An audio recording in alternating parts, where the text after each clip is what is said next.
নমস্কার। গল্পে গল্পে গাথা মালিকা চ্যানেলে আমি দেবনীতা আপনাদের সকলকে স্বাগত জানাই। আপনারা সকলে শুনছেন মৈত্রেয়ী দেবীর লেখা উপন্যাস ন হন্যতে। শোনাতে চলেছি নবম পর্ব। আশীর্বাদের দিন থেকেই আমি কাঁদতে শুরু করেছি। অবিশ্রান্ত কাঁদছি, কিছুতেই সংবরণ করতে পারছি না। কেন কাঁদছি নিজেই জানি না। যদি কেউ বলতো, থাক তবে তোমার আর বিয়েতে দরকার নেই, আমি কি রাজি হতাম? কখনো নয়। কত কষ্টে বলে এ বাড়ি থেকে বেরোবার দরজাটা পেয়েছি, আমি স্বাধীন হতে পারবো।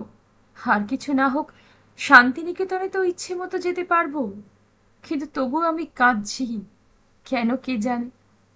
লোকে ভাবছে পিতৃমাতৃভক্ত কন্যা, এদের ছেড়ে যেতেই বোধহয় কাঁদছে। ঠিক তার উল্টো, আমার কিছু ভালো লাগছে না। বিয়ের দিন ভোরবেলা সানাই বাজছে, দধিমঙ্গল হয়ে গেল। আমার একজন ব্রাহ্ম জ্যাঠামশাই খুব ভালো গান করতেন। তার একটি সুন্দর অন্তর্জীবন ছিল, তাকে আমি শ্রদ্ধা করতাম। তিনি কয়েকটি গান করলেন। আমি তাকে বললাম, জ্যাঠামশাই, আজ রাত্রে আপনি আমায় একটা গান শুনিয়ে যাবেন। বিয়ে হয়ে গেল। এই সময় কবি সিলনে ছিলেন। বাবা টেলিগ্রামে আশীর্বাদ চেয়েছিলেন। টেলিগ্রামেই আশীর্বাদ এসেছে। বিয়ের সময় থেকেই আমি বুঝতে পেরেছি আমার জীবনটা এলোমেলো হয়ে গেল। আমি একে গুছিয়ে নিয়ে সুশৃঙ্খলভাবে গন্তব্যস্থলে পৌঁছতে পারবো তো? রাত্রে বাসর ঘরে কড়ি খেলা হচ্ছে। আমি দেখলাম ঘরের সামনে দিয়ে জ্যাঠামশাই যাচ্ছেন। আমি কড়ি খেলা ফেলে রেখে উঠে এলাম। একটা গান শোনা আমার বড় দরকার, কড়ি খেলা নয়। জ্যাঠামশাই বিশ্বাসই করতে পারেননি যে আমি উঠে আসতে পারবো। তিনি বিস্মিত এবং হৃষ্ট।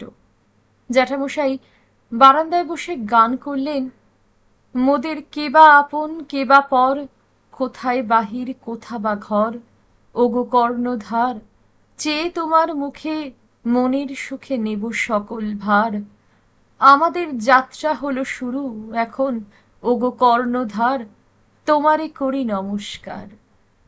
যাও মা, তোমার ঘরে যাও, নির্বিঘ্ন হোক তোমার সংসার যাত্রা।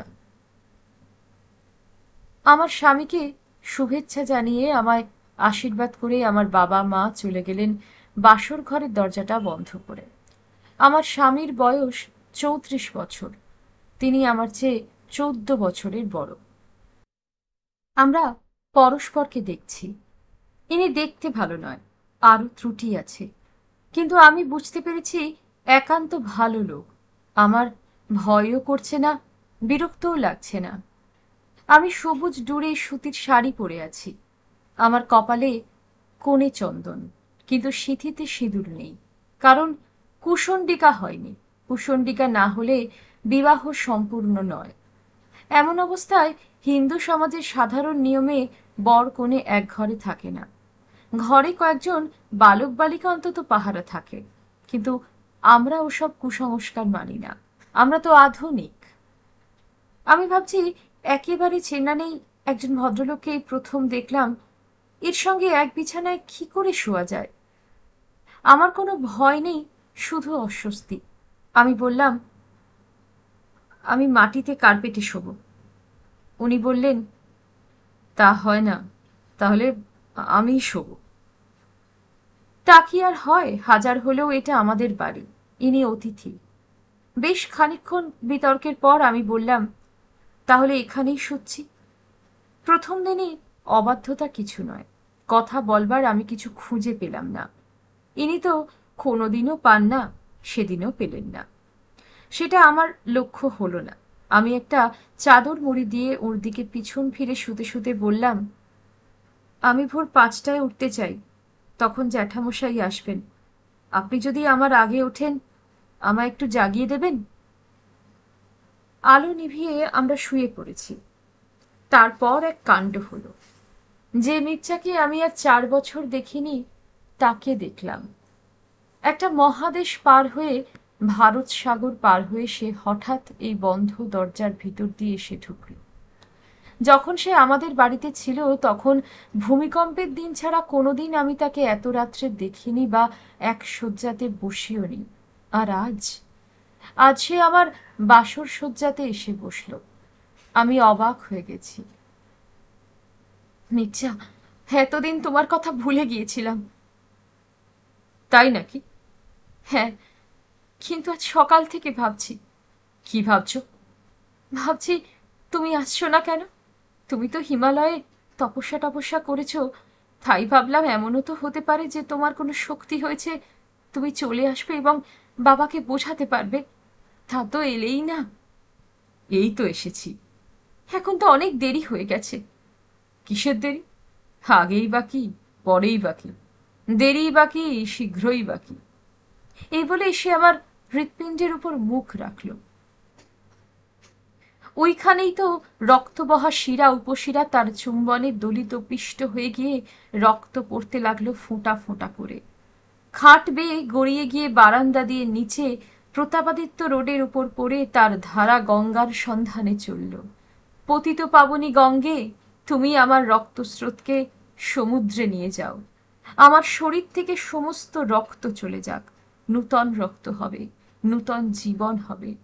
আমি সকালবেলা নূতন জীবনে জেগে উঠব। যখন ঘুম ভেঙে গেল তখন দেখলাম আমার স্বামী আমার ঘুম ভাঙিয়েছেন। তিনি বললেন, তুমি বলেছিলে ৫টার সময় উঠবে, এখন ৫টা বেজেছে। আমি অবাক হয়ে দেখছি, আমার মনে হলো এই ব্যক্তি বিনিদ্র ছিল। আমি জিজ্ঞাসা করলাম, আপনি কি সারা রাত ঘুমোননি? তিনি মৃদু হাসলেন। হ্যাঁ, তুমি বলেছিলে ৫টায় উঠিয়ে দিতে, পাছে ঘুমিয়ে পড়ি, তাই জেগেই ছিলাম। এই আমার স্বামী। তারপর দীর্ঘকাল আমরা একসঙ্গে চলেছি। উনি চিরদিন আমার প্রতি এই রকমই অতন্দ্র আছেন। সকালবেলা বাবা একটা চিঠি দিলেন। এই চিঠিটা আমার স্বামী আমাকে লিখেছেন, কিন্তু অতিরিক্ত ভদ্রতা হেতু সোজা আমাকে না পাঠিয়ে আমার বাবার নামের খামের মধ্যে অন্য একটা খামে আমার নাম লিখে পাঠিয়েছেন। চিঠিটা ইংরেজিতে লেখা।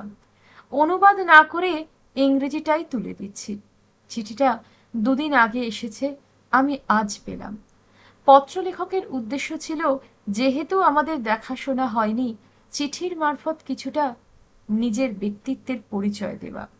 চিঠিটা এই: Mademoiselle, understanding that you are going to choose a partner in life, I beg to offer myself as a candidate for the vacancy. As regards my qualifications, I am neither married nor am I a widower. I am in fact the genuine article, a bachelor. What is more, I am a real ripe bachelor, being one of long standing. I should in fairness refer also to my disqualifications. I frankly confess that I am quite new to the job and I cannot boast of any previous experience in this line, never having had occasion before to enter into such partnership with anyone. This my want of experience is likely, I am afraid, to be regarded as a handicap and disqualification.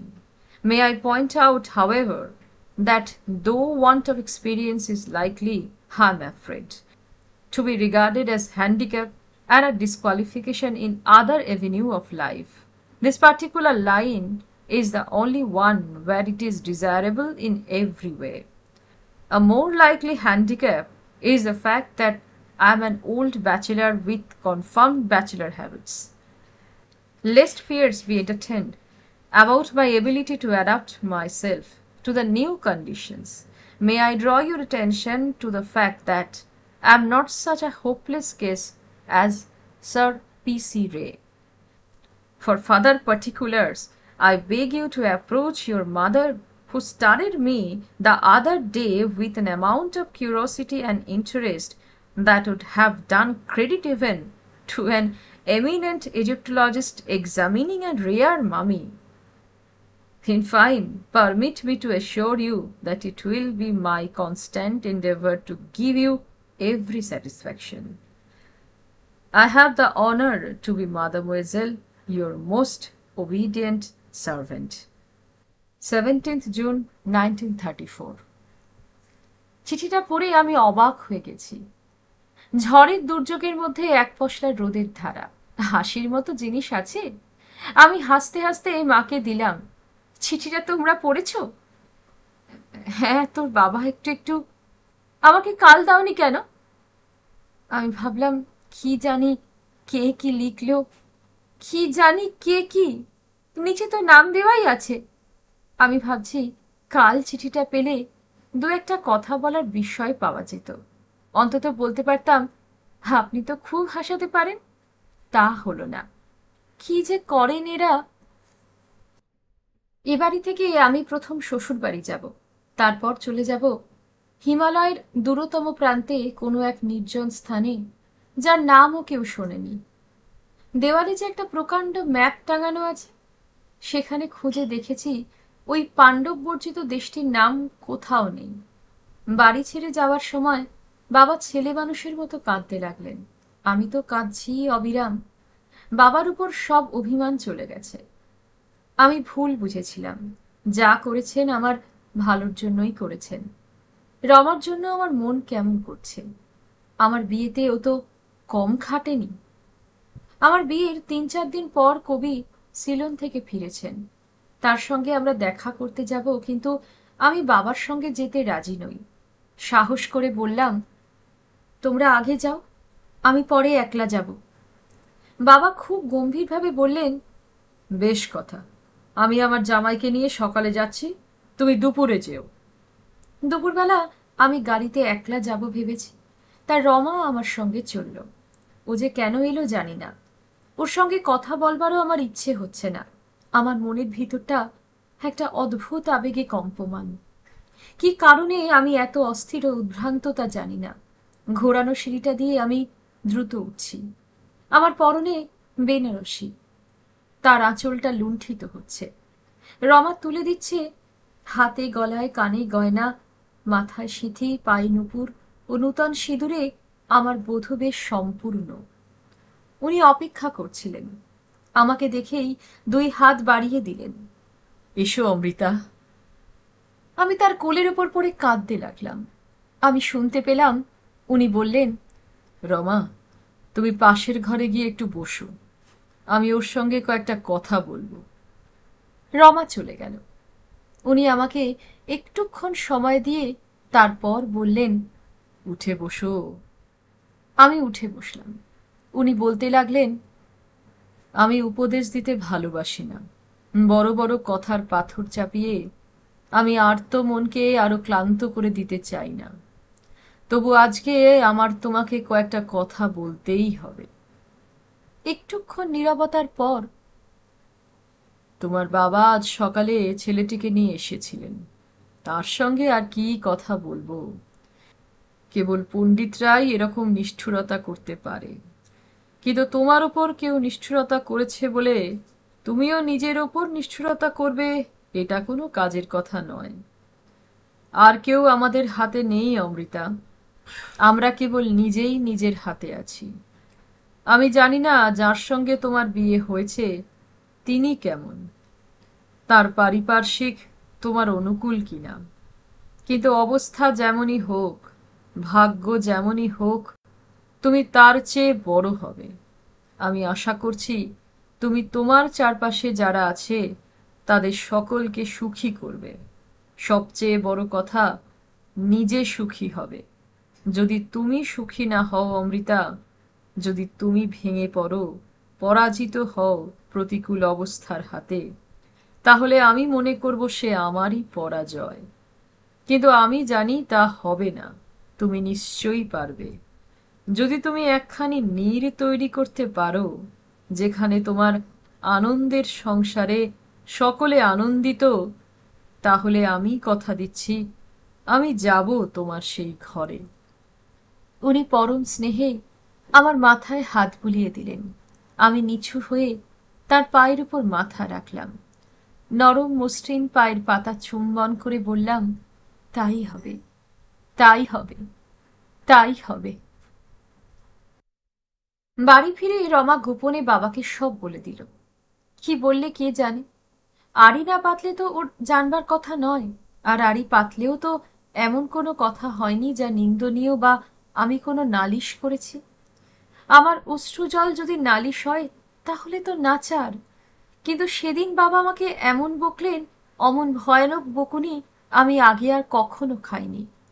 সে আর থামেই না, থামেই না। আমাদের সে যুগটা ছিল অদ্ভুত। গুরুজনেরা মনে করতেন ধমক দিয়ে কান্না থামাবেন, ধমক দিয়ে হাসাবেন ও ধমক দিয়েই ভালোবাসাবেন। যা হোক, আমি সেদিন ভেবেছিলাম এই যে চলে যাচ্ছি আর কোনো দিনও আসবো না, কিন্তু সেটা একটা অভিমানের কথা। আমার নির্জন গিরিবাস থেকে আমি প্রতি ২ মাস অন্তর একবার করে সাধ্যাতিরিক্ত ব্যয় করে এসেছি বাবাকে দেখব বলেই। ধমকের দৌড় যে কতদূর পর্যন্ত পৌঁছয় তা এ যুগের লোক বিশ্বাস করবে না।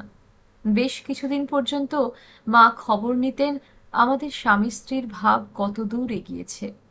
যখন টের পেতেন বিশেষ কিছু এগোচ্ছে না, তখন খুব রাগ করতেন, কিন্তু উদ্বেগের কারণ ছিল না। ভাব আমাদের হয়ে গেল। আমি যখন সেই নির্জন গিরিবাসে এলাম তখন বর্ষাকাল। গভীর আদিম অরণ্য পার হয়ে যখন বাড়িতে এসে পৌঁছলাম তখন সেই বাগান ঘেরা বাড়িটা যেন আমার দিকে চেয়ে হেসে উঠল। শান্ত নির্জন বনভূমি, দূরে নীলাভ দিগন্তে বরফের সাদা রেখা, গৃহ সুসজ্জিত, বৃত্তকুল পরমার্জিত। আমাকে ব্যাচেলারের এলোমেলো বাড়িতে আসতে হয়নি। আমরা যদিও এদের চেয়ে সঙ্গতি সম্পন্ন, তবু সত্যি বলতে কি এত আরামে পূর্বে থাকিনি। কিন্তু আমাদের আত্মীয় স্বজনরা নিন্দা করতেই লাগলো। তারা বললে যথোপযুক্ত বিয়ে হয়নি, ইত্যাদি ইত্যাদি। বিশেষত আমার সমবয়সীরা আমার দুঃখে গলে যেতে লাগলো। শেষ পর্যন্ত এই আমার ভারী রাগ হতো। গোপালের সঙ্গে তো আমার জন্মের মতো ঝগড়া হয়ে গেল। এক বান্ধবী মুখ টিপে বললেন, পতিনিন্দা শুনি সতী হইল অতি রসবতী। আর একজন বললেন, তোর যখন পছন্দ হয়েছে আমাদের আর বলার কি আছে, তবে বলিহারি যাই তোর পছন্দে। আমি যখন ওদের সঙ্গে তর্ক করতাম সেটা লোক দেখাবার জন্য নয় বা মান বাঁচানোর জন্যও নয়। এবারের পুরুষদের দেখে আমি অবাক হয়ে গিয়েছিলাম। তারা কর্তৃত্ব করে না, সমস্ত মেয়েদের ওপর ছেড়ে দিয়েছে। এবাড়ির মেয়েরা সম্পূর্ণ স্বাধীন। অন্য বাড়িতে যেমন দেখি বাড়ির কর্তার জন্য ভালো জিনিসটা তোলা রইল, এখানে তা হতেই পারবে না। কর্তারা হুলুস্থুলু বাঁধিয়ে দেবেন। স্ত্রী রাঁধতে বসলে কর্তা হয়তো পাখা নিয়ে তাকে বাতাস করতে গেলেন। সত্যি বলতে কি, এক বাড়িতে এতগুলি কর্তব্যপরায়ণ উদার ও সৎ লোক আমি পূর্বে দেখিনি। আমি আমার সংসার যাত্রার পূর্ণ চিত্র এখানে আঁকতে বসিনি। এটা আমার জীবনই নয়, এটা আমার জীবনের একটা অংশ মাত্র। সেখানে নায়ক মির্জা, কিন্তু এই গল্পটা সম্পূর্ণ করতে গেলেও আমার স্বামীর কথা কিছুটা বলতে হবে, কারণ তাকে বাদ দিয়ে তো আমি নয়। আমরা ৩৮ বছর ধরে একসঙ্গে যে সংসার রচনা করেছি তাতে কোনো খুঁত ছিল না। বলতে গেলে কখনো আমাদের বিরোধ হয়নি। আমরা প্রত্যেকটি ফার্নিচার তৈরি থেকে সন্তান পালন একসঙ্গে একমত হয়ে করেছি, এবং এসব কাজ মোটামুটি সুসম্পন্ন হয়েছে। আমাদের সন্তানেরা বিরাট প্রতিভাধর না হলেও মানুষ হিসাবে তারা শ্রেষ্ঠ মানুষের শ্রেণীতে যেতে পেরেছে। যে শূন্যতা নিয়ে আমি জীবন শুরু করেছিলাম আমার সংসারের মধ্যে, তা ফাঁকির বাঁশি বাজায়নি। বিবাহের পূর্বে আমার প্রধান আকাঙ্ক্ষা যা ছিল স্বাধীনতা, তাও আমি পূর্ণ মাত্রায় পেয়েছি। আমার ঘরে পা দিয়েই আমি বুঝতে পেরেছি আমার শৃঙ্খল খুলে গেছে। আমি যা উচিত মনে করব তা করতে পারব। স্বাধীনতার অর্থ স্বেচ্ছাচারিতা নয়। আমার অফুরন্ত স্বাধীনতা আমি এমন কোনো কাজে লাগাইনি যা আমার যোগ্য নয়। বিয়ের অল্প কিছুদিন পরেই আমার মনে হলো মির্জার ব্যাপারটা আমার স্বামীকে বলা প্রয়োজন। আমি একদিন শুরু করলাম, আমাদের বাড়িতে একজন বিদেশি ছাত্র ছিল, সে আমাকে বিয়ে করতে চেয়েছিল। বাবা দিলেন না, তখন সে হিমালয়ে চলে গেল। একটি বাক্যে আমি সংক্ষেপে কাহিনীটা শুরু করলাম। আমার স্বামী বললেন, ও তাই নাকি? ব্যাস, ফুরিয়ে গেল। ওর কোনো কৌতূহল নেই। কথা যত কম বলা যায় ততই ভালো। কোনো দায় পড়ে দু চারটে বেশি কথা বলতে হলে মাথায় আকাশ ভেঙে পড়বে। খুব সংক্ষেপে একটা হাসির কথা বলে উনি বাক্যালাপ চুকিয়ে ফেলতে পারলে বাঁচেন। হিমালয়ে চলে গেল তো গেল, আমার কথাটি ফুরলো, নোটে গাছটি মুড়লো, তারপর আর কি। কাজে সেদিন আর আমার কিছু বলা হলো না। বেশ কিছুদিন পরে আমি আবার একদিন মনস্থির করে তোড়জোড় করে শুরু করলাম, আজ বলতেই হবে। না বলাটা খুব অন্যায় হচ্ছে। আচ্ছা, বাসর ঘরে যখন আমি চাদর মুড়ি দিয়ে শুয়ে পড়লাম, তোমার কি মনে হয়েছিল? নীরবতা, নিশ্ছিদ্র নীরবতা। বলো না, বলতেই হবে, তোমার খারাপ লেগেছিল কিনা? নীরবতা দুর্ভেদ্য। আমিও স্থির সংকল্প, আজকে বলবই। কিছু নিশ্চয় মনে হয়েছিল। আমার ভাবভঙ্গি তো ঠিক সহজ ছিল না।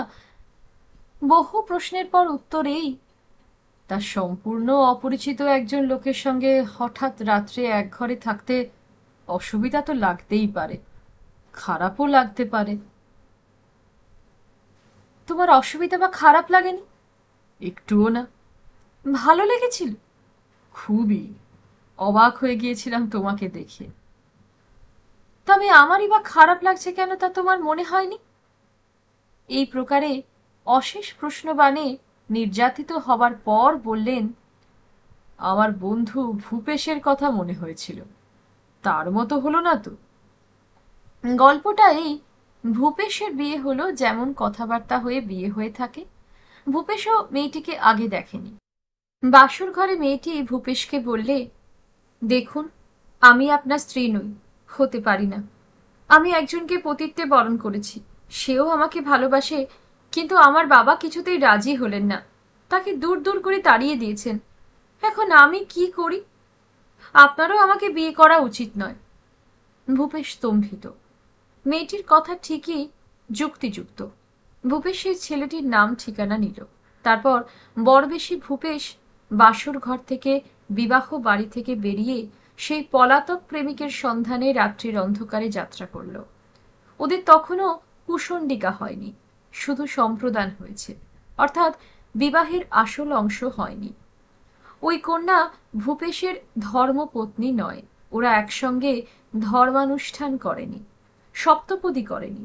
শুধু কন্যার পিতা অন্যান্য তৈজসপত্রের সঙ্গে সালাম করা কন্যাটিকে ভূপেশকে সম্প্রদান করেছেন।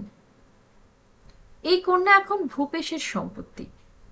ঠিকানা নিয়ে ভূপেশ সেই ভদ্রলোকের বাড়িতেই উপস্থিত। বেশ মানুষ তো আপনি, পড়ে পড়ে শোক করছেন, আপনার কর্তব্য কিছু নেই। ছেলেটিকে নিয়ে ভূপেশ বিবাহ বাড়িতে ফিরে এলো। সে কর্তব্য স্থির করে ফেলেছে। মেয়ের বাপকে ঘুম ভাঙিয়ে বললে, আপনি গর্হিত অন্যায় কাজ করেছেন। যাক, আপনি তো আপনার কন্যাকে আমার হাতে সম্প্রদান করে দিয়েছেন, তার উপর আপনার আর কোনো অধিকার নেই। এখন আমি তাকে তার মনোনীত পাত্রের হাতে সম্প্রদান করে দিচ্ছি, ওদের বিবাহ হবে, আপনার বাধা দেবার কোনো অধিকার নেই। তারপর তারপর ওদের বিয়ে হয়ে গেল। আমি মনে মনে ভাবছি, বাপরে, এই মেয়ের মনে জোর আছে। তারও পর আছে নাকি? আছে। সেই ছেলেটি সেই রাত্রেই ওই মেয়েটিকে ভালোবেসে ফেলেছিল। সে যেন কেমন হয়ে গেল, উদ্ভ্রান্ত। মাঝে মাঝে ওদের বাড়ি যেত। তারপর একদিন সে মরে গেল। তার ঘরে স্টোভে আগুন জ্বলছিল, খাট থেকে গড়িয়ে পড়ে আগুন লেগে গেল, পুড়ে মরল বেচারা। কেউ কেউ বলে আত্মহত্যা করেছিল। নিশ্চয়ই আত্মহত্যা। কি ভীষণ ব্যাপার! বঞ্চিত প্রেমের এই পরিণামে সৌন্দর্য তো নেই, সত্যম শিবম সুন্দরম, শিবও নেই, সুন্দরও নেই। সৌন্দর্য ছাড়া সত্যের রূপ ভয়ঙ্কর। প্রেমের মধ্যে যদি সৌন্দর্য ফুরিয়ে যায়, তাহলে রইল কি? আমি মানুষ চোখে একটা দগ্ধ লোককে দেখতে পেলাম। তার গায়ের মাংস দগদগে, তার চুল পুড়ে গেছে, তার মুখ ঝলসে গেছে, সে গোঙাচ্ছে। কি ভয়ানক! আমাকে ভালোবেসে যদি কারো এই পরিণাম হয়, তাহলে আমিও বাঁচতে পারবো না। আমার ভয় করতে লাগলো। এর বন্ধু যদি এইরকম, তবে ইনিও এই। আর কোনো কথা বলে কাজ নেই। ওর মনে এতটুকু দুঃখ দিতে পারবো না। মির্জা যদি এই মুহূর্তে এসে বলে চলো, আমি কি যেতে পারি? কখনো না। আর হয় না। এই ভদ্র মানুষের মনে কষ্ট দিয়ে কোনো স্বর্গ থেকে আমি সুখ পেরে আনতে পারবো না। আমার এখন যথেষ্ট বয়স হয়েছে। আমি জানি সুখ বাহিরের কোনো অবস্থায় বা বস্তুতে নেই। অন্তরে তার আয়োজন সুসম্পূর্ণ থাকলে তবেই বাহিরের স্পর্শে তা উচ্ছ্বসিত হতে পারে। বিবেকের দহনে অন্তর যদি ক্ষতবিক্ষত হতে থাকে, নিন্দায় কুবাক্যে ইতরজনের রসনায় যদি তা লিহ্যমান হয়, তাহলে মির্জাকে জড়িয়ে ধরলেই কি আমি সুখ পাব? শরীর সুখ দিতে পারে না, সুখ দেয় মন। আমার মন অন্যকে দুঃখ দিয়ে সুখী হতে পারবে না, এটুকু আমি জানি। অন্যকে দুঃখ দিয়ে সুখী হওয়া যায় না, অন্যকে বঞ্চিত করে সুখী হওয়া যায় না, এগুলো সোজা কথা, বারবার শুনেছি। আমি তো আবিষ্কার করিনি, সবাই জানে। জানে কি? তাহলে রমা এই মুহূর্তে আমার মাকে কেন তুষানলে দগ্ধ করছে? যাক, যার যা ইচ্ছা করুক। আমি এই নির্বিরোধী ভালো মানুষকে কখনো দুঃখ দেব না। এটা কি শুধু কর্তব্য? কখনোই নয়। আমি তো একে ভালোবাসছি, খুবই ভালোবাসছি। সেদিন সেটা বুঝতে পারলাম যেদিন রাত ৮টা নাগাদ বেহারা বলল, সাহেব যেখানে গেছেন সেখান থেকে আসতে পথ হারিয়ে ফেলতেও পারেন। সাহেব যদি ঘোড়ায় যেতেন পথ হারাতেন না, ঘোড়া ঠিক বাড়ি এনে হাজির করত। কিন্তু অবিশ্রান্ত বৃষ্টি পড়ছে, নিশ্ছিদ্র অন্ধকার রাত্রি, কোনোখানে জনমানবের চিহ্ন নেই। ওরা বলাবলি করছিল ওই রাস্তায় ভাল্লুক বেরোয়। আমি এত অস্থির হয়ে পড়েছিলাম যে ওরা যদি না যেত আমি নিজেই ম্যাকিন্স চাপিয়ে গামবুট পরে লণ্ঠন নিয়ে বেরুতাম। তা বাঘই থাক আর ভাল্লুকই থাক, এটা কি ভালোবাসা নয়? তবে তবে আবার কি? কিছু তবে আছে নাকি? আছে, আছে, আছে। এই সাজানো সংসারের মধ্যে বসে আমার স্বামীর সস্নেহ ভালোবাসার আশ্রয় থেকেও আমার মন কেন এত শূন্যতায় ভরে থাকে কে বলবে? শূন্য হাতে ফিরি হে নাথ, পথে পথে। আমাদের বিবাহিত জীবন মসৃণ পথে চলেছে। আত্মীয় স্বজন যাই বলুক, বন্ধু বান্ধবরা যাই ইঙ্গিত করুক, আমরা বেশ আছি। আমার স্বামীর সঙ্গে সবচেয়ে যে বিষয় আমার সঙ্গে মিলেছে তা হচ্ছে তারও কোনো সংস্কার নেই। তিনি কোনো আচারে বদ্ধ নন। তিনিও জাতিভেদ মানেন না, সামাজিক ব্যবস্থাগুলি যুক্তি দিয়ে বোঝেন। আমি আশ্চর্য হয়ে গেলাম যেদিন শুনলাম যে তিনি প্রথম যেদিন মাংস খেলেন সেটা ছিল গোমাংস। আমিও চমকে উঠেছি। ইনি মাংস খেতেন না। প্রথম যেদিন পাহাড়ে এসে পৌঁছেছেন, এক সাহেবের বাড়ি সেদিন খাবার ব্যবস্থা হয়েছে। তার মেয়ে আবার দারুণ কৃপণ। অতিথি নিমন্ত্রণ করে একখানাই মাছ ভাজা রেখে বলে, একখানা মাছ খেতেই হবে। সেদিন সে মাছ ভাজা রাখেনি, রেখেছিল বিফস্টেক। তুমি খেলে কেন? আর তো কিছু ছিল না, ওরা অপ্রস্তুত হবে। মাংস যদি খেতেই হয় তো ছাগলই বাকি, গরুই বাকি। বরং গরুই ভালো, একটা প্রাণী হত্যা করে অনেকটা মাংস পাওয়া যায়। হাতি আরো ভালো। অকাট্য যুক্তি। সে যুগে মধ্যবিত্ত ঘরের হিন্দু সন্তানের পক্ষে এটা কঠিন কাজ। কিন্তু এটা কোনো কঠিন কাজ করার মতো করে করা নয়। উনি কোনো বিপ্লবী নন। আমি যেরকম জাতিভেদ ভাঙবার জন্য উদ্যত সেরকমও নয়। খুব সহজ স্বাভাবিকভাবে সত্যকে পাওয়া। পরে যখন রবীন্দ্রনাথ একে ভালো মতো চিনলেন তখন বলেছিলেন, গল্প স্বল্পের ভালো মানুষ কবিতাটিতে এরই পরিচয় রেখে দিয়েছি। মনিরাম সত্যই সেয় না, বাহিরের ধাক্কা সে নেয় না। বেশি করে আপনারে দেখাতে চাই যেন কোনো মতে ঠেকাতে। যোগ্যতা থাকে যদি থাক না, ঢাকে তার চাপা দিয়ে ঢাক না। আপনারে ঠেলে রেখে কোণেতে, তবে সে আরাম পায় মনেতে। যেথা তারে নিতে চায় আগিয়ে, দূরে থাকে সে সভায় না গিয়ে। বলে না সে আরো দে বা খুবই দে, ঠেলা নাহি মারে পেলে সুবিধে। যদি দেখে টানাটানি খাবারে, বলে কি যে পেট ভার বাবারে। ব্যঞ্জনে নুন নেই খাবে তা, মুখ দেখে বোঝা নাহি যাবে তা। যদি শোনে যা তা বলে লোকেরা, বলে আহা ওরা ছেলে ছোকরা। পাঁচু বই নিয়ে গেল না বলে, বলে খোঁটা দিও নাকো তা বলে।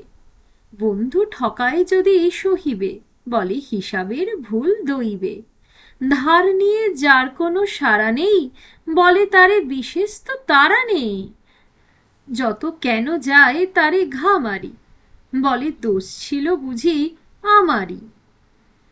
এই কবিতার তত্ত্ববাণী গীতারই কথা। দুঃখেষু অনুদ্বিগ্ন মনা, সুখেষু বিগত স্পৃহ। সুখে দুঃখে অবিচলিত অনাসক্ত এবং নিরহংকার, এ সবগুলি গুণই আমার স্বামীর পূর্ণ মাত্রায় আছে। এগুলো তাকে সাধনা করে উপার্জন করতে হয়নি, এ তার স্বাভাবিক বিধিদত্ত গুণ। আমি তো উপার্জন করতে চেষ্টা করি, কিছুই পারি না। আমি উদ্বিগ্ন, অসহিষ্ণু ও নানাবিধ দোষে রাখো। জল যেমন মাছে রাখো, আমিও তেমনি দোষে রাখো। আমার মধ্যে দোষগুলো কিলবিল করছে। সম্ভবত সেই জন্যই প্রায় সর্বদাই আমার মনের মধ্যে হু হু করে। এই যেমন একদিন সন্ধেবেলা আমি বসে বসে ভাবছিলাম, অর্থাৎ গুনছিলাম আমি সারা দিনে কটা কথা বলেছি। গুনে দেখলাম 7-8টার বেশি হবে না। সেগুলো এইরকম, আজ আধ ঘন্টা দেরি কেন? বিকালে কি টেনিস আছে? পরশু কি অসবর্নরা খেতে আসবে? শামশের বেয়ারা কি একা পারবে? আর কি কথা হবে? আমরা যে দুই জগতের মানুষ। উনি যা পড়েছেন আমি তা পড়িনি, তা নাই বা হলো। আমি না হয় কেমিস্ট্রি পড়তুম। যদি উনি পড়াতেন আমার তাতে আপত্তি নেই। যে কোনো জ্ঞানের বিষয় থেকে আমি আনন্দ পেতে পারি, কিন্তু উনি তা পারবেন না। অত কথা বলা ওর কর্ম নয়। আর আমি যা পড়েছি তা উনি পড়েননি। পাঠ্যপুস্তক ছাড়া কোনো ভাষায় এক লাইন কবিতা উনি পড়েননি। তা আমি তো ওকে শোনাতে পারি, তা কি হয়? কবিতা যে বোঝে না তাকে শোনানো যায় না। যদিও আমি শোনালে উনি খুব সহিষ্ণুভাবে শুনবেন, কখনোই সেই ভদ্রলোকের মতো করবেন না যার কথা আমি আমার এক আত্মীয়ার কাছে শুনেছিলাম। আমার কবিতা রসিকা আত্মীয়া নববিবাহের পর স্বামীকে একটি মহুয়ার কবিতা শোনাবেন বলে বেশ গুছিয়ে বসেছেন। স্বামীও খুব উৎসাহ দেখিয়েছেন। কবিতাটি পড়তে শুরু করবার আগেই তিনি হাত বাড়িয়ে দিলেন, একটু দেখি। বইটা হাতে নিয়ে একটু দেখে ফেরত দিলেন। মেয়েটি অবাক হয়ে গেছে। কি দেখলে? দেখলুম কবিতাটি কত বড়। আমার স্বামী এরকম কখনো করবেন না। আমি যদি টালি এডিশনের সমগ্র রচনাবলী তাকে শোনাই, তিনি পরম ধৈর্যে শুনে যাবেন, বলবেন খুবই তো ভালো। এক একদিন তা নয়, প্রায় প্রত্যেক দিনই নির্জনতা আমাকে চেপে ধরে। দুপুরবেলা আমি ঘুমাই না। পড়ব কি? এ তল্লাটে বই নেই। যে কখানা বই আছে বহুবার করে পড়া হয়ে গেছে। বই এত কিনবই বা কি করে? কেই বা বই পাঠাচ্ছে আমায়। তবু যখনই কলকাতায় যাই কিছু বই সংগ্রহ করে আনি। আমার স্বামী যে কথা বলতে একেবারেই ভালোবাসেন না, তবু তারও এই নির্জনতা কষ্টকর বোধ হয়। একবার আমায় লিখেছিলেন, দিন 15 আয়নায় ছাড়া আর কোনো শিক্ষিত মানুষ দেখিনি। সন্ধেবেলাটা যেন আরো নির্জন। বারান্দায় আমি আর আমার স্বামী বসে থাকি। আমি 2-4টে কথা বলবার চেষ্টা করি, কিন্তু কোন ভাষায় কথা বলবো? আমাদের ভাষাই যে পৃথক। তাই একটু পরেই দুজনেই চুপ। এই মানবহীন দেশে শব্দগুলি যেন নির্জনতাকে আরো বাড়িয়ে তোলে। অন্ধকার বন থেকে একটা রাতকোচরা ডেকে ওঠে। একটা বাদুড় ঝুপ করে পড়ে যায়। ঝিঝি পোকা ডাকতে থাকে অবিশ্রান্ত ঝি ঝি ঝি। পাশের ঝর্ণাটাও তো থামে না, ঝরঝর ঝরঝর চলেইছে চলেইছে। এই শব্দগুলো মানুষের সঙ্গী নয়। এরা কেবল বলতে থাকে তুমি একলা, তুমি একলা। আমি বুঝতে পারি, প্রত্যেক দিন বুঝতে পারি, আমার জগৎটা হারিয়ে গেল। আমার লিখতেও আর ভালো লাগে না। কি লিখব? লেখা আমার এই জনহীন জগতে দিগ্ভ্রান্ত হয়েছে। অনেকে মনে করে প্রাকৃতিক সৌন্দর্য বোধহয় লেখকের প্রেরণা যোগায়। ফুলের বাগানে বসে কবিতা লিখলে কবিতার গুণ বেড়ে ওঠে। যে জন্য শুনি শান্তিনিকেতনে আজকাল গাইডরা দেখায় ওই গাছের নিচে বসে কবি রক্তকরবী লিখেছিলেন, ওই কুঞ্জের পাশে বসে মহুয়া ইত্যাদি। মূঢ়তার যেন শেষ নেই। শান্তিনিকেতনের এই নির্জন প্রান্তরে বিশ্বের লোককে ডাক দিয়ে আনলেন কবি লেখারই প্রয়োজনে। মানুষের সঙ্গে সংস্পর্শে সুখ দুঃখের ঘাত প্রতিঘাতে ভালো মন্দের দ্বন্দ্বে নিত্য মথিত হওয়াই লেখকের প্রেরণার উৎস। নিস্তরঙ্গ শান্ত অবস্থা, জনবিরল অরণ্য সাধু সন্ন্যাসীদের দরকার থাকতে পারে, আমার নয়। এই প্রকৃতি আমায় জীবন দিচ্ছে না, বরং হরণ করে নিয়ে যাচ্ছে। মানুষের মানুষকে দরকার, অন্তত আমার দরকার। নিচ্ছার বদলে একটা পুষ্পিত তরু হলে কি ভালো হতো? একটা কথা মনে পড়ে গেল। প্রথম কাকে ভালোবেসেছিলে? বলো বলো। একটা গাছকে গো, একটা গাছকে। এখন থাকো গাছে ঝুলে। আমার 22 বছর অরণ্যবাসের 3টি বছর স্মরণীয়। ওই 3 বছরই আমরা বেঁচে ছিলাম, বাকি দিনগুলি খালি পুনরাবৃত্তি। যখন আমার জীবনের সেই সুন্দরতম পর্ব শুরু হতে চলেছে, যতদূর মনে পড়ে সেই সময় অর্থাৎ 1938 সালে অল্প দিনের জন্য কলকাতায় এসেছি। বাবা আমাকে বললেন, ইউক্লিড তোমাকে একটা বই উৎসর্গ করেছে, উৎসর্গপত্রে তোমার কাছে ক্ষমা চেয়েছে। কথাটা শুনবার জন্য আমি একেবারেই প্রস্তুত ছিলাম না। হৃৎপিণ্ড লাফাতে লাগলো, বাধাই মানে না। আমি প্রস্তরীভূত দাঁড়িয়েই রইলাম, কিছু বললাম না। কয়েক মিনিট পর তিনি আবার বললেন, পর্নোগ্রাফি লেখার জন্য তার জেল হয়েছে। পর্নোগ্রাফি কথাটার অর্থ আমি জানতাম না, বাবাকে জিজ্ঞাসা করবার ইচ্ছা ছিল না। যা লিখলে জেল হয় তা নিশ্চয়ই কোনো সৎ সাহিত্য নয়। আমি কোনো উত্তর না দিয়ে প্রশ্নও না করে চলে গেলাম। ডিকশনারিতে ওই শব্দটা দেখে আমি অবাক হয়ে গেছি। এ কি বিশ্রী ব্যাপার! আমাকে যে বইটা উৎসর্গ করেছে সেটাই ওরকম না তো? আমি কিছুই বুঝতে পারলাম না। আমাকে বই উৎসর্গ করবারই বা দরকার কি, ক্ষমা চাওয়ারই বা প্রয়োজন কি? বইটা সম্বন্ধে আমার কোনো কৌতূহল হলো না, শুধু ঘৃণায় আমার মন সংকুচিত হয়ে গেল, অপবিত্র বোধ হতে লাগলো। এবং এই রকম একজন লোকের সঙ্গে আমার একদিন ঘনিষ্ঠতা হয়েছিল এবং এর জন্য আমি এত আগ্রহী ছিলাম ভাবতেই আমি শিউরে উঠলাম। আমার এতই খারাপ লেগেছিল যে আমি ওই বইটার কথা ভুলে গেলাম, অর্থাৎ মনেই আনতে চাইলাম না। তারপর থেকে প্রায় 15 বছর ওর নামটাও আমার মনে পড়েনি। ঘৃণার একটা প্রকাণ্ড পাথর দিয়ে স্মৃতির সেই আলোকিত গুহাটার মুখ আমি নিশ্ছিদ্র বন্ধ করে দিলাম। করে দিলাম বলা ভুল হবে, এটা হয়ে গেল। দিনগুলি গড়িয়ে চলে সকাল থেকে সন্ধ্যা একই নিয়মে। একদিন ভাবি, হঠাৎ যেভাবে আমার বিয়ে হলো, এটা উভয়ের প্রতি অন্যায় করা হয়েছে। এ কথা যখন আমার মনে হয় তখন আমি লজ্জা পাই। প্রশ্ন করি, এটা আমার স্বামীর সম্বন্ধে বিরুদ্ধ ভাব নয় তো? কিন্তু তা নয়। ওর মহত্ব সত্ত্বেও এতে কোনো সন্দেহ নেই যে আমরা সম্পূর্ণ দুই জাতের মানুষ। এই জাতিভেদটা আমার স্বামীকে কোনো পীড়া দেয় কিনা আমি জানি না, কারণ ওর তো কোনো ভাবেরই অভিব্যক্তি নেই। তা যদি থাকতো তবে জাতিভেদের প্রশ্নই উঠত না। উনি আমাকে যে কতটা ভালোবাসেন তার পরিচয় আমি পাই। শুধু আমি কেন, যে যেখানে আছে সকলেই জানে। আমি যদি 15 দিন কলকাতায় থাকি, ওর জ্বর হয়ে যায়। আমিও বেশি দিন থাকি না, আমার মন কেমন করে, ওর জন্য চিন্তা হয়। তবু ওই পাহাড়ের দিনগুলোর শূন্যতা আমায় চেপে ধরে। আমি যে কথা বলতে পারি না, আমার কথা বলার বড় প্রয়োজন। আমি মাঝে মাঝে নিজেকে প্রশ্ন করি, আমি যে জাতিভেদের কথা ভাবছি এর কি অন্য রকম কোনো উপায় ছিল? আমার যদি ফট করে 4 দিনের মধ্যে এর সঙ্গে বিয়ে না হয়ে ওই বাঙালি জাতির উন্নতি প্রয়াসী ডাক্তারটির সঙ্গে বিয়ে হতো তাহলে কি হতো? তার সঙ্গে কি জাত মিলতো? সে তো সাংঘাতিক, যে মানুষ চেনে না, মানুষের মুখ দেখে না, মন দেখে না, খালি শরীরের উচ্চতা দেখে। কাজেই ঠিক মতো জোর কখনোই মেলে না, তা নিয়ে আক্ষেপ করে কোনো লাভ নেই। তবু তবু আমাকে ছাড়তে চায় না।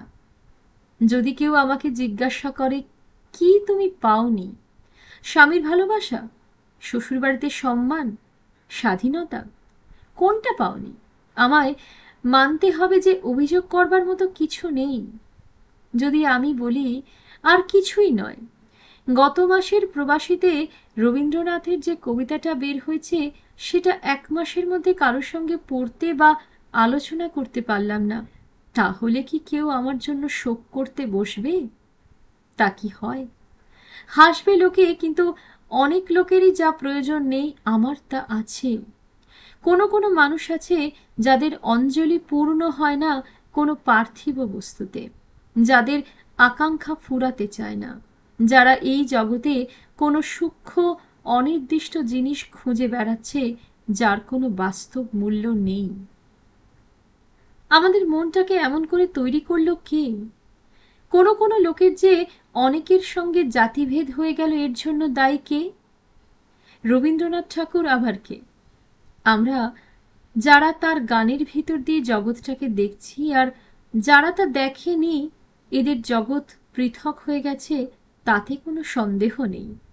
এই দুই জগতের চলার ছন্দ মেলে না। আমি যদিও পাহাড়ে বাস করছি, আমার জীবনের স্রোত পাহাড়ি নদীর মতো বেগবতী নয়।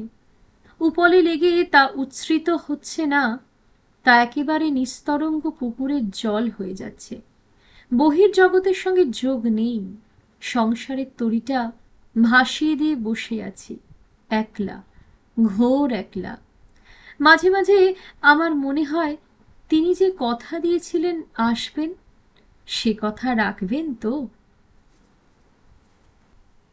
আজকের মতো শেষ করছি মৈত্রেয়ী দেবীর লেখা উপন্যাস ন হন্যতে। ভালো লাগলে লাইকটা করবেন, মতামত জানাতে পারেন। আর যদি আমার পাঠ ভালো লেগে থাকে তাহলে অবশ্যই চ্যানেলটিকে সাবস্ক্রাইব করে উপন্যাসগুলিকে শেয়ার করে আমার পাশে থাকবেন। ধন্যবাদ।